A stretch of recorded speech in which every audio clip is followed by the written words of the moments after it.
ध्यान में मन का लगना बहुत जरूरी है। यानी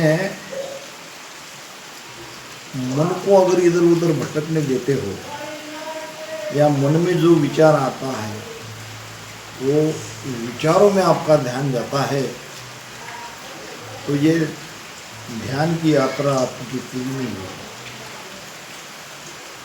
इस विषय में गर्भ चेतावनी में गुरु महाराज ने क्या उपदेश किया है ये हम देखेंगे। साख नंबर 59 और छंद उदीर।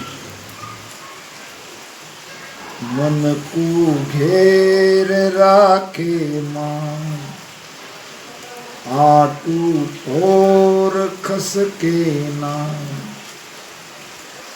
दूजा ज्ञान बहुता होए, सब सूर है बिरचू जोए।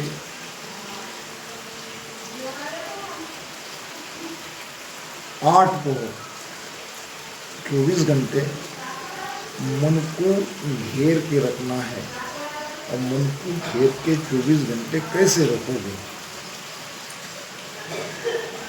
क्योंकि बीच में कुछ काम धंधा करना नहीं है, सोना नहीं है, तो काम करते समय सोते समय मन को घेर के कैसे रख सकते हैं? तो इसकी आपको आदत डालनी पड़ेगी। इसलिए मैं हमेशा कहता हूँ आपकी सुर्ती को मजबूत करो। सुर्ती को आदत डाल दो, वो श्वासा में लगी रहे। सुर्ती श्वासा में लगने के बाद मन कहीं नहीं जाएगा, मन नहीं भटकेगा। थोड़ी देर के लिए भटक भी जाता है तो वापस आ जाएगा,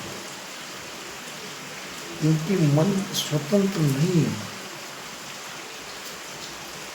मन केवल विचार कर सकता है, विचार मन में उठ सकते हैं, विचार की तरंगे आएगी जाएगी, मगर जब तक हम विचारों में हमारी स्मृति को नहीं ले जाते वो मन को वापस आना है, क्योंकि वो स्मृति के बिना नहीं रह सकता।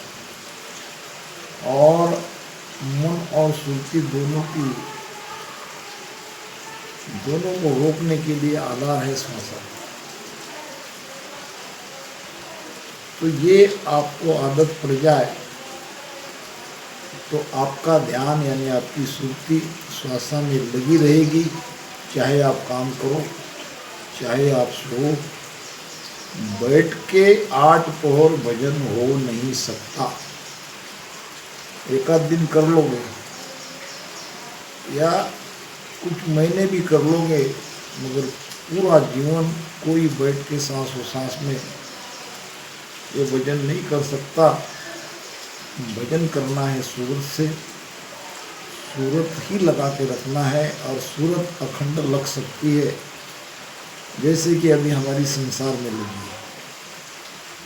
थोड़ा सा हमने भजन किया तो झट से आके खोल लेते हैं और बाहर देखने लग जाते हैं, क्योंकि हमारी सूरत बाहर है। सूरत फंसी संसार में, ताते पड़ गया दूर। सुरती बांध स्थिर करो, आटू पहर बुझो। तो सुरती को बांधने का मतलब सुरती को श्वास में लगाओ। दूजा ज्ञान बहुता होए। हमारे महापुरुष के ज्ञान के अलावा संसार में और कई प्रकार के ज्ञान हैं। दूजा ज्ञान बहुता होए, सबसु रहे बिरचो जोए। सब ज्ञान से अलग हो जाओ, हट जाओ, कोई आवश्यकता नहीं है। इसलिए ध्यान रखें इस बात को,